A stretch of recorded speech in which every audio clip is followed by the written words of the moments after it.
Welcome everyone. It's 4:30 right now, so we will get started. My name is Erin, so I'd like to welcome you to our presentation. I'm the Student Recruitment Officer for UBC Engineering, so my role is to help students interested in coming into engineering.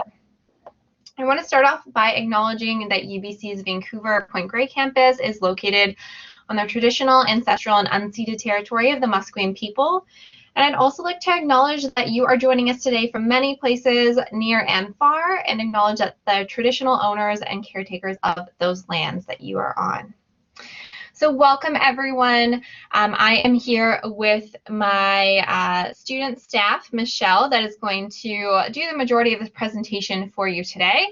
But we'll go through the presentation. We'll leave lots of time at the end to answer questions for you as well. So we hope you enjoy this, introducing a little bit of some of the questions I often get asked about of what is really the difference between science and engineering, and what do those different kind of career paths or degrees look like. So I'd like to introduce Michelle and hand it over to her, and she will take over for the presentation. Hi everyone, I'm so happy that everyone is here today. Our presentation is on science versus engineering. What's the difference? And I'm Michelle. I am currently a third-year biomedical engineering student. I'll be here at the end of the presentation if anyone has any questions regarding student experience and all that. And yeah, I just want to share with you some of the things that I love about engineering and how I wanted to go into engineering from high school, because I did go through the Vancouver curriculum and then ended up at UBC. And yeah, I just love UBC really a lot. So I'm here to help. And yeah, so today we're just talking about science versus engineering. Like, what's the difference? All right, so on the screen, you're gonna be seeing some high school science classes. And in high school, you probably have a lot of science courses, but not as much engineering courses, but it's more integrated than you think. You're taking science courses in engineering, but putting them in a more hands-on and problem-solving environment. And we've listed chemistry, biology, physics, and math on the board. And I just want to make sure that to let you know that these are not all UBC engineering requirements. So they're not requirements. It is just some of the science classes that you may see in high school, and maybe you've taken it as well. And I just want to ask a question. What other science and STEM courses does your school offer? So please put your answer into the right chat bar. And yeah, so what are some science and STEM courses does your school offer you? Oh, I see that Alyssa has electronics, robotics, and computer science. And Deru has computer science. A lot of people have computer science. Awesome. Yeah. And STEM courses, to let you know, it represents science, technology, engineering, and math. Yeah, I'm seeing a lot of computer science in the chat bar. That's really great. And earth science. Yeah, my school also had robotics as well. And oh, Derek, you have engineering design. That's really great. And it's really great to see that all your high school classes and schools have such a variety of courses in STEM, which would be really helpful in university as well. But even if you don't have those courses in your high school, the university is a great way to learn, and you're going to be learning a lot in UBC. So don't worry if you don't have those courses, because you're going to be learning with a lot of people as well. And we were talking a little bit about high school courses, and I wanted to transition into university courses. And right now on the screen, you're seeing some of the first year courses you would take if you were in UBC engineering. And you might be surprised to see that UBC engineering first year curriculum isn't as different as what you might have done in high school. In your first year, you need that solid foundation of science theories and fundamentals so that you can continue to apply this knowledge in order to solve problems in your classwork, in your problem classes, and also in the future as well. You'll learn concepts to help you design solutions in the future as well. And what will be most different from a student in science is that you will have introduction to engineering courses such as AppSci 100 and AppSci 101. And these are more project-based courses where you'll be doing more hands-on learning. So as a science student, you'll be taking science courses, but for engineers, you get a more hands-on.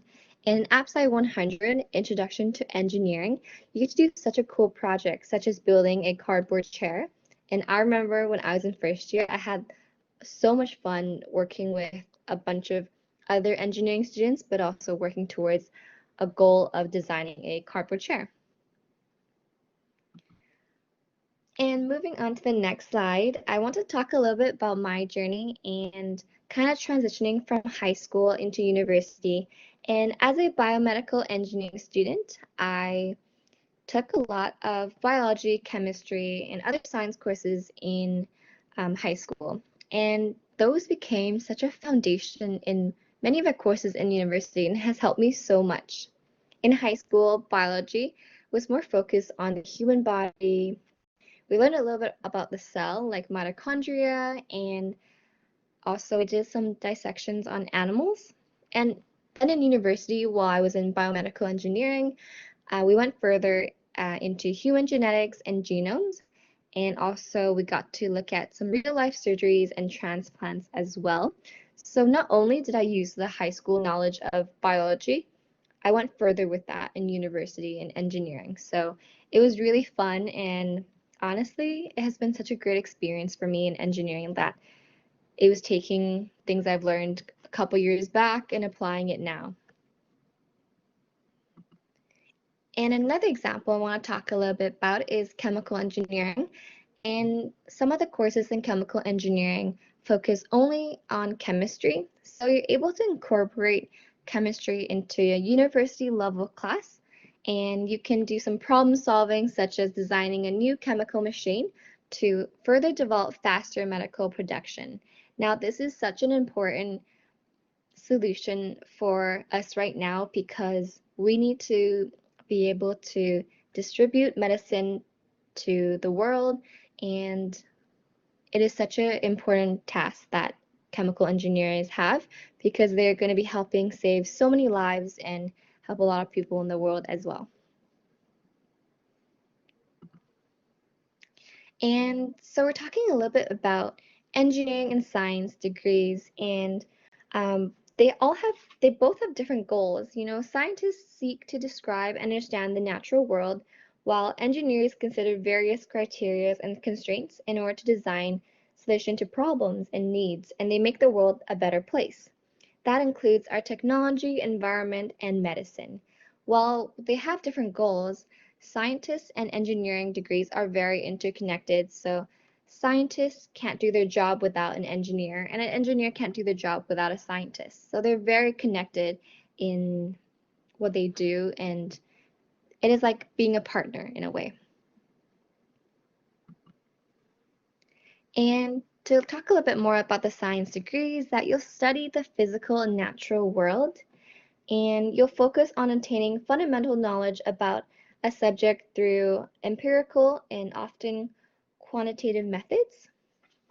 While in a degree in engineering, you'll use scientific knowledge to design and develop solutions.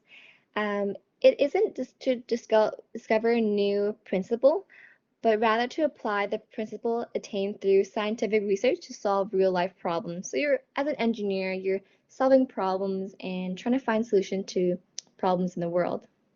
And I have a question. What are some things an engineer has done that has impacted your life? For me, I'm thankful that engineers have designed new placement devices in the knee because I was learning about this in my engineering course that for elders, their knees don't work as well because as they grow older, their joints get more dry. And engineers have actually developed a knee placement to help them ease their walking abilities so that they can walk without pain. And I think that's quite amazing. So my question is, what are some things an engineer has done that impacted your life? Please put it in the chat bar as well. Yeah, Jackie says bridges and roads are definitely useful. That's true. We really can't get anywhere without bridges and roads. And to get from Vancouver to Richmond, you need a bridge. And also, yes, sky trains. Yes, computer and phones are a must right now. And yeah, for sure. Great, great answers. And engineers have done so much for us. And they're in everything that we do, bridges, in the medical field, everywhere. Yeah, better machines for storing vaccines for sure. Awesome. Yeah. And moving on. So we talked a little bit about engineering degree and what that kind of entails. And I want to talk a little bit about what will you do after your undergraduate degree. Your first degree in engineering or science is called a bachelor degree. And this is a 4-year program, and usually the first degree you might obtain in post-secondary or your university education. So first you go into a 4-year degree in science or engineering. When you're deciding between science and engineering, you should consider if you want to go into graduate school to gain a master's or PhD. This would mean 2 or 5 years after your first degree and will further specialize you in a field of study. Both engineering and science students can benefit from having an advanced degree, such as a master's degree or doctoral degree. However, in some occupations, a graduate degree is not a valuable aid to career advancement or management roles, but rather a requirement for entry-level positions. Engineering is a professional degree that can be completed in 4 years with no graduate school needed. And you can go on after your engineering degree at UBC to pursue medicine or law as well.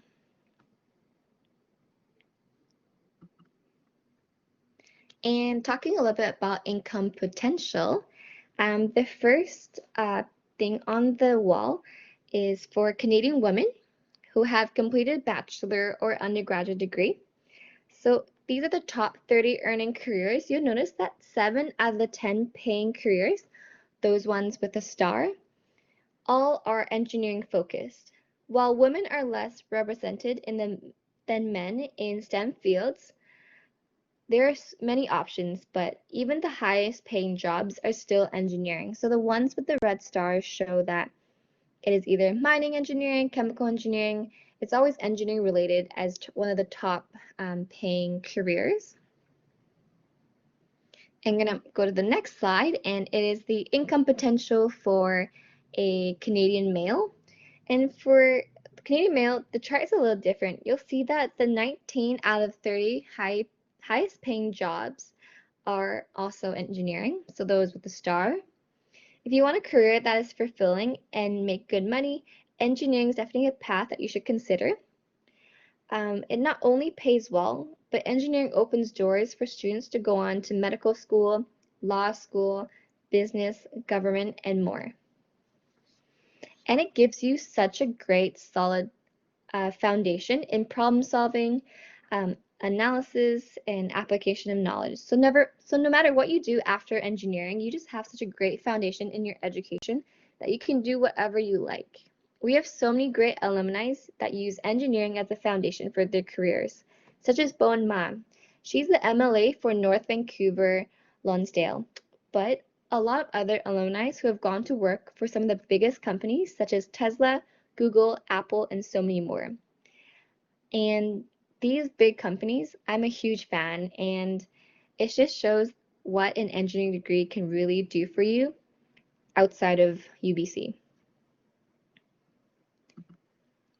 Now that we've gone through the basis of engineering and science, let's take a look at some specific examples.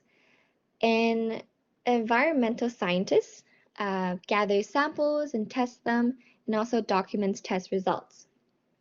And they use their skills to determine whether people or areas are at risk of being contaminated by pollution, as well as to prevent any further soil contaminations as well. While an environmental engineer involve assessing how communities perform such tasks as recycling and then developing strategies to improve the process with the primary objective of preventing and reducing environmental damage.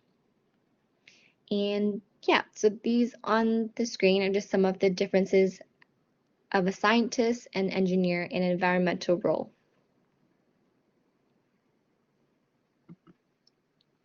And we talked a little bit about in the role of a scientist and an engineer. So I wanted to put that into a real life situation example. And this is looking at a community health challenges of a small rural and indigenous community in Canada by the example Resu WaterNet. And many communities in Canada, in the indigenous communities, are lacking clean water and have to boil the water for years and years. So they have to boil it before they can use it to wash their hands or to take a shower or to use it as drinking water. Can you imagine having to boil water every single time to wash your hands during this pandemic? It is definitely not convenient. And water is such an um, essential ability in life is just to drink water. And imagine that you can't do that. And as a scientist and researchers, they collect sample of water and they find high levels of natural organic matter, which affects the quality of drinking water as it can be toxic and harmful. Once provided with data and analysis and recommendations by scientists, an engineer can begin to use their knowledge of both engineering and environmental science in order to apply it towards a plan and solution. And And engineers develop technology that will effectively filter the water. In this case, they create innovative solutions to fully filter the water contained in a system, only to the size of a fridge. This is an amazing accomplishment when you consider that most water treatments require very large systems that are not very sustainable in a very small communities of only a few homes. Once an engineer creates this technology, it can be used to test where the science work in labs and come back into play. The engineers and scientists work together to ensure that the technology in the water is filtrated properly and working properly. The next step is for the engineers to implement the water filtration technology in the community and gain the water to be sampled to ensure it is working properly.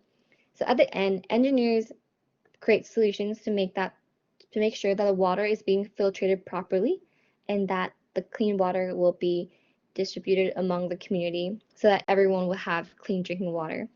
And these issues happen very close to us, very close in Vancouver and Canada as well. So it is really still a problem to this day. Now moving on to another example. This is the example of the difference between a computer science and a computer engineer. A computer science focuses most on troubleshooting issues on a software level. They are expected to learn different programming languages and how to work with operating systems and how to maintain databases. Computer engineering focuses more on problem solving and designing hardware and software interface. So both computer science and computer engineering learn how to code and work on various computer problems. However, computer engineers work fully on computer hardware, while computer science works on the data structures and basic cybersecurity. And to really bring this concept home, I wanted to talk about another real-life situation, which is creating a newer, better phone. And this is an example of an iPhone. So every year, iPhone comes out with a new phone. And in order to have a new phone, they need to have some sort of adjustment to make that phone better than the previous model. Here's where a scientist and engineer comes in. So Apple employs both computer scientists and computer engineers to design a new version of iPhone. A computer engineer designs the chip and integrates circuits to make the iPhone's various components, such as the cell radio, function properly. And they figure out how to get the various components to work well together. While the computer scientist writes the operating system and manages the memory of the running apps. They do a lot of packing and unpacking of data into the network communication and encrypts the data so that prying eyes cannot see it.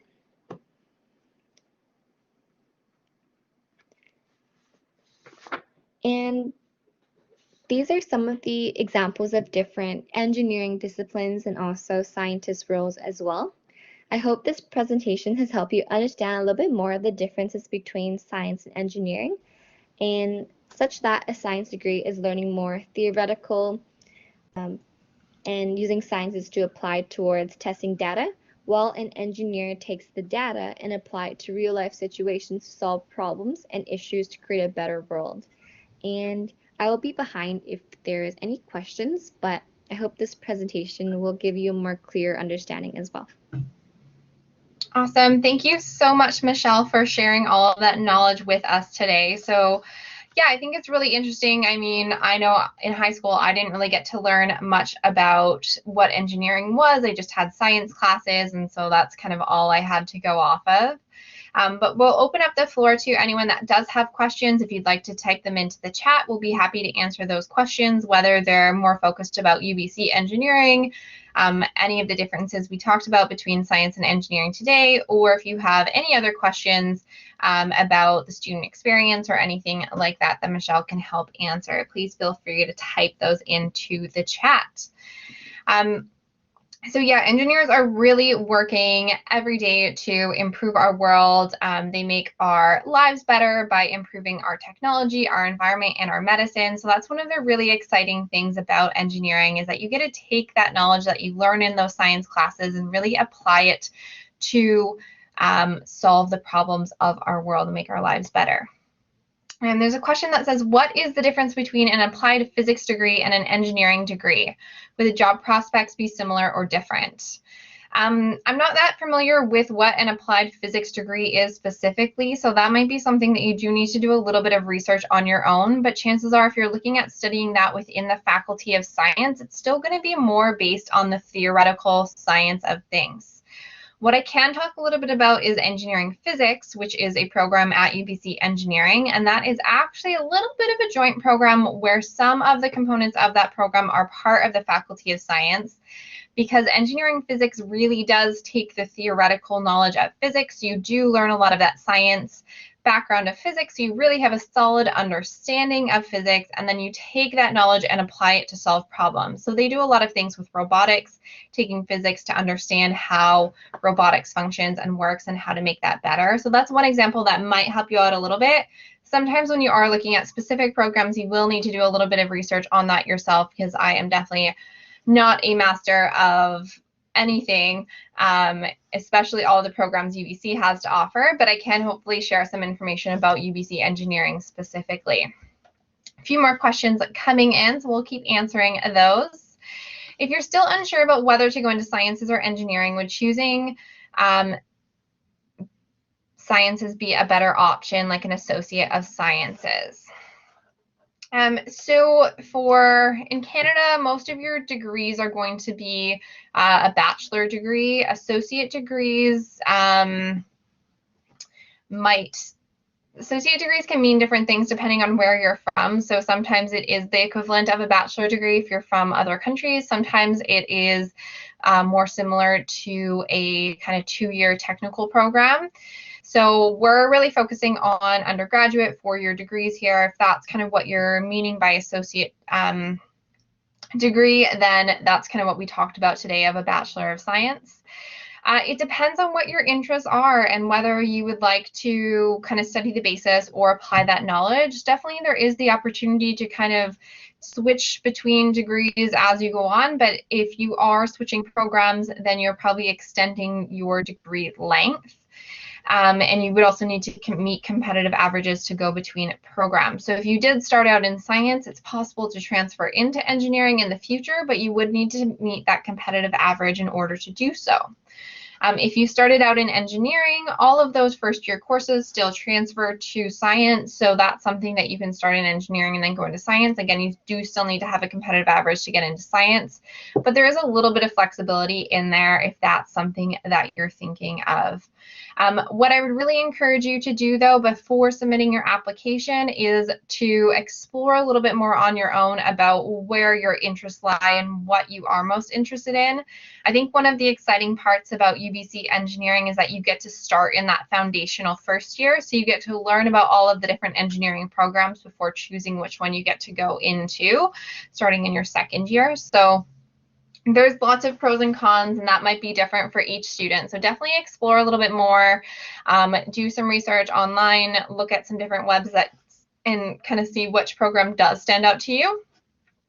For Canadian students, you will be able to apply before December 1st to be considered for first round offers, or I should say any student studying Canadian curriculum can apply by December 1st to be evaluated for a first round offer. On your application, you do get to put 2 choices down. So you can put a first and a second choice. Normally your second choice is only assessed if you are not eligible for your first choice, but you can always ask to be assessed for your second choice. So that does give you a little bit of flexibility in there as well. And next question, are there STEM courses for high schoolers by UBC available now? So UBC courses are only for UBC students. There is a program called UBC Gearing Up, which is engineering outreach. And so they do have some different clubs and activities through that. So I definitely would encourage you to check out Gearing Up. If you search UBC Gearing Up, it should come up. I think it's, I don't know the website off the top of my head, but if you want to send me an email as well, I'm happy to send that link to you. But they do have some programs that happen throughout the year that might be some opportunity for you to explore a little bit more about what science or engineering looks like. Next question. When you can say you can go from engineering to med school, do you have to take additional courses in order to meet entry requirements, or would the curriculum for engineering meet those requirements? So Alyssa, this will depend on what program you're studying in engineering. So at UBC, we have 14 different engineering programs. And depending on which program you're taking will depend on which courses you are completing. Now, it's important to look at the med school that you're interested in going into, because every med school will be a little bit different. Generally, the only required course is to have 2 English courses completed, which you definitely can complete in engineering. But there is a recommendation to have some additional courses. That might mean adding in some extra courses into your degree to complete those. We do have students every year that do go to medical school. We have students that go on to law school. We have students that graduate with an engineering degree and go on to work in finance and all sorts of different options. So it is a really good degree to have that foundation of understanding how to analyze data and how to use that data to solve problems, essentially. So it is definitely a good foundation for that, but what you want to do might depend on where you want to go to. So I just encourage you to check out the medical schools that you're interested in and what those entry requirements to there are. Why did you choose to go into engineering instead of sciences? So I actually just work for engineering. I did not do an engineering degree, but Michelle, maybe if you want to join in and talk a little bit about why you chose engineering over science. Yeah, for sure. For me, when I was in high school, I took a lot of science courses, and I thought I was going to go into sciences as well. But what was different about engineering that sort of stood out to me was that I was able to take classes that were more hands-on. So I talked a little bit about AppSci 100, which is one of the first-year engineering courses where you get to work with other students on a project. And in engineering, it's a lot about problem solving and working with projects as well. So I like that it was more project-based, and also engineering is such a amazing profession, and I know that I would gain a lot of industry experiences in my first and second year, which I did. In second year in biomedical engineering, we actually got to visit a lot of biomedical companies in Vancouver and talk to them as well, so that was really helpful. I changed my mind from science to engineering when I heard that I was able to work more with others on projects, and also engineering has a great community as well. So does science, but speaking for personal experience, I've really enjoyed my time at UBC Engineering, so that was why I chose engineering. Awesome, thanks, Michelle.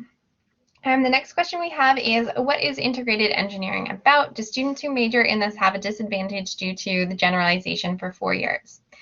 So integrated engineering really allows you to kind of combine two different areas of engineering that are somewhat related to each other, so that you can have a broader understanding and also kind of more applicable knowledge to go into large projects. A lot of students are focused on entrepreneurship in integrated engineering, so there's a lot of advantages to it. When you graduate from integrated engineering, you can choose to practice as an integrated engineer or as an engineer in the field that you studied within integrated engineering. So if one of those was civil engineering, you could practice as a civil engineer. So there's no disadvantage to doing integrated engineering. As I mentioned, one of the advantages of UBC engineering is that you start in a foundational first year. So you get to take all those basic foundation courses, learn a little bit about different engineering programs before you're choosing which one you're going to go into. So on your application, you simply apply to the Faculty of Applied Science, and then you start in the first year of the Foundation UBC Engineering program and go into your discipline starting in year 2. The next question is, what can I do to improve my application? I'm in grade 11 and will be applying next year. What can I do in addition to taking science courses in school for my application to engineering? That's a great question. So when you're applying to UBC, we have some great resources about this on our open house website that just passed. We actually have a video all about admissions. So if you go to engineering.ubc.ca/open house, all of our videos are still on there from our open house that happened on November 7th. So definitely check out some of those recorded videos on there. But basically for admissions, we're looking for the courses that you need to take. So that is at the grade 12 level, we're looking for English, physics, chemistry, and pre-calculus. And then you're also going to write your personal profile. And so we're looking for in your personal profile of how have your experiences outside of the classroom impacted you as a student. So there'll be some questions about kind of what's important to you and things like that. And it's really important to be introspective on that. There's not necessarily anything that you have to do to improve your application, but definitely showing that you are interested in engineering, getting involved outside of the classroom in whatever way you can. Obviously, it's difficult right now, and UBC totally understands that. But also looking at the courses that you're taking. So we do also look at the breadth, rigor, and relevancy of your courses. So if you're taking courses that are relevant to engineering, such as some of those additional STEM courses that your school might offer. If you're taking rigorous courses like IB, AP, or honors courses, and then also making sure that you are still taking some breadth courses. So even if you're interested in engineering, but you're taking other options, that's still okay too. So we look at all of that as part of the application. So really the best bet that you can do is do well in your courses, get involved outside of the classroom in ways that are really impactful to you, not necessarily what you've done, but how they've impacted you is what's important there. Next question, is it possible to do a double major in electrical engineering and physics at UBC? So the only program that you can do a dual degree with at UBC is in art. So you can do UBC engineering and a dual degree in art. However, you can do a minor in several different areas, so science being included in there.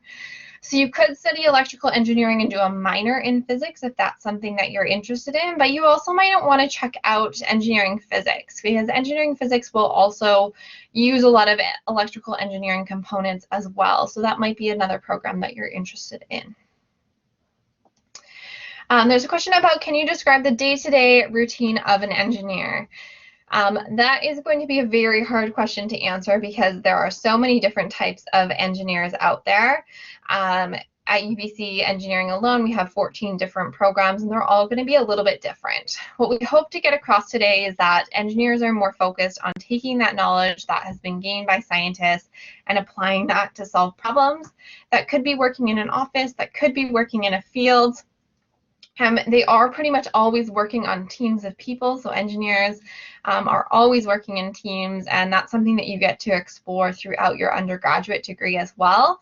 So it's hard to give the exact day-to-day routine of an engineer, but if you go to Engineering Stories, which is our YouTube channel listed on the screen here, and you go to youtube.com/engineering stories, you can see the day-to-day routine of the life of an engineering student. And so that's a great option for you to check out. And coming up starting in January, we will have more videos on there about current practicing engineers and kind of what their job is like. So that'll be something that you can check out and help answer that.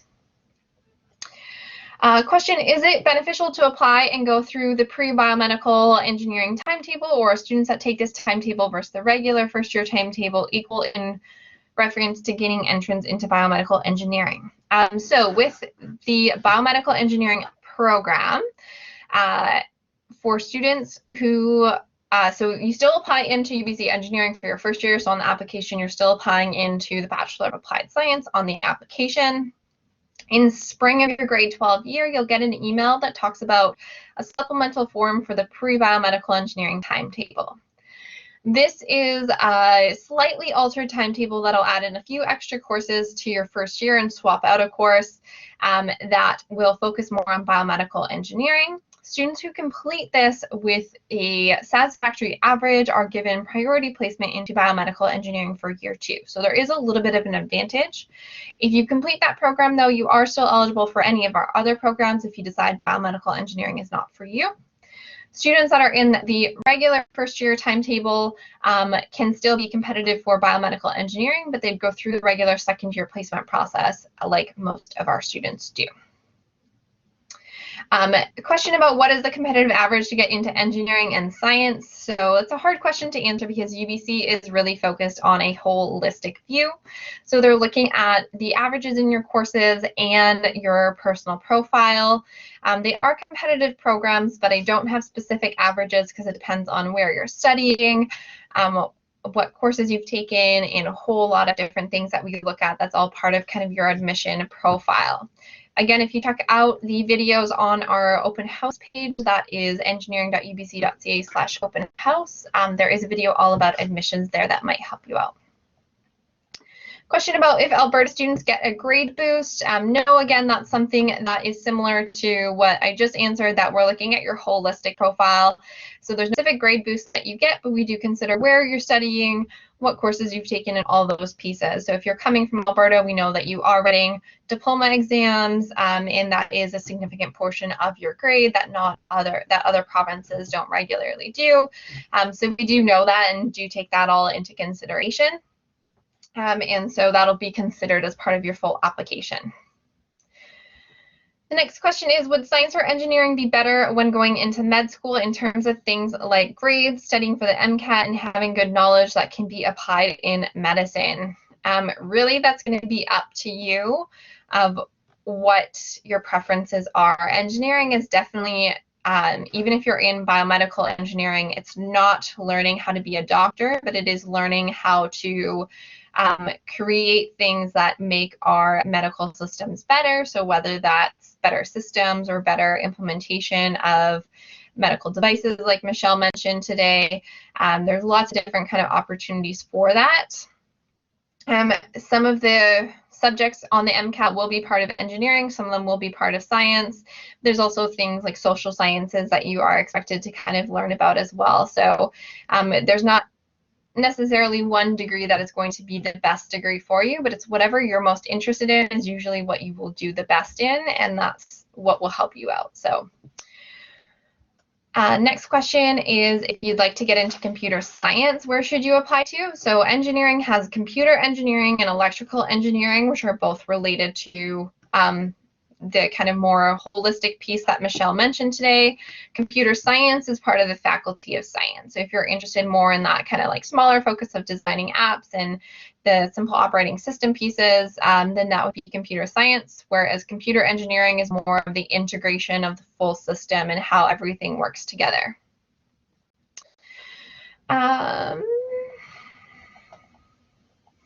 Michelle jumped in to answer some of the questions I see. Question from Jasmine about the grade boost. So it's when UBC changed our admissions components a few years ago. So we updated everything of now we are looking more holistically at the student, and that's when all of those kind of pieces changed.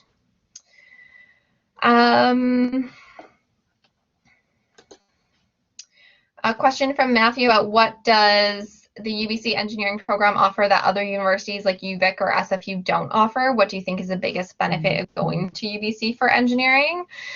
So it depends on kind of what you're looking for. I think UBC Engineering is one of the biggest programs in BC, one of the biggest programs in Canada. We're also ranked number 3 in all of Canada, so we do really well. We produce students that are going to work at amazing places, and that's not to say that UVic or SFU doesn't, but we're just much larger than those institutions. From a co-op perspective, if you're getting work experience, UBC is a really well-recognized name internationally as well, so that's something that could help you out. Michelle, is there anything that you want to mention about that you know of that might make UBC a little more exciting to come to? Yeah, I actually replied to Matthew about like UBC for me, like why I chose UBC, and it stood out to the other schools because you're in such a beautiful city, Vancouver, and there's just so many places to get food, and we have really great trails for hiking around UBC as well. And the campus is really, really pretty. We have a rose garden where you can study and you can see the beach and the ocean from where you are on campus. So it's really, really pretty. And UBC Student Life is amazing. You have so many support events for your courses, and also the student governments that will be able to help you for any problems that you have, and professors are also really nice and caring. And on the first day we have Imagine Day, which is a celebration for first years, but you get from engineering like a free drawstring backpack and agenda, and I think that's always a plus. Awesome. Yeah, so it's really just the experience that you might be looking for. We have more programs than the other institutions as well, so it depends on kind of what you're looking for. I do encourage you to look more closely at any school that you might be going to, because you are going to be spending at least 4 years there, so you want to make sure it's somewhere that you are comfortable being. There was a question about minors, so Michelle answered that, and that is correct, that students apply into a minor in their 3rd year of study, so you actually don't need to worry about that just yet, but just know that it is available to you, that we do offer 5 different minors, so it's entrepreneurship, commerce, science, arts, and honors math that you can do a minor in. The deadline to apply for scholarships for Canadian students is December 1st. If you are an international student, you will be considered for international scholarships if you apply by January 15th, but there are also 2 scholarships for international students that need an application by January 5th. So be sure to check out the yleu.ubc.ca website for all of that scholarship information. It's on there. There is a question about the co-op program in UBC compared to SFU. I'm not super familiar with SFU's co-op program, so I can speak a little bit about UBC Engineering's co-op program, and you can do some research about what SFU's look like. But basically, you're doing about 20 months of work experience, and those are broken up into 4-month work terms at UBC. You apply into co-op in the start of your 2nd year, and then those co-op terms will be placed throughout your degree. So you'll essentially be extending your degree by a year to 5 years, and you'll be doing either work or school term for the rest of that 5 years. And the co-op program allows you to do work in Vancouver, throughout Canada, internationally, so there's lots of different opportunities for that. One of the advantages of co-op as well is that you get to explore a little bit more about your program. So if you're in mechanical engineering, you might do a work term focus on biomedical engineering, you might do a work term focus in oil and gas. Lets you understand kind of all of the different opportunities available to you. So there's lots of different opportunities with co-op. Definitely a good thing to check out, but check out what SFU has, because I can't really speak for that program. Looks like there's a few more questions, so we did go way over time, but you had lots of questions. We wanted to make sure that we got to answer all of them. This presentation has been recorded. We will be posting it to the UBC Engineering YouTube channel once it's available, so it does usually take a few hours for me to get that downloaded and then re-uploaded to YouTube, but you will be able to view it probably sometime tomorrow. For a question about for IB students, you can apply right now even if you don't have IB grades yet. We use whatever is available at the time. that you've applied. So looking at your grade 11 results, or for IB students, when we assess you, if you're a full IB diploma student, when we get those predicted results. For applications, if you are a Canadian student or permanent resident, those applications need to be in by December 1st to be considered for the scholarships, even though the scholarships won't be awarded until much later in the year.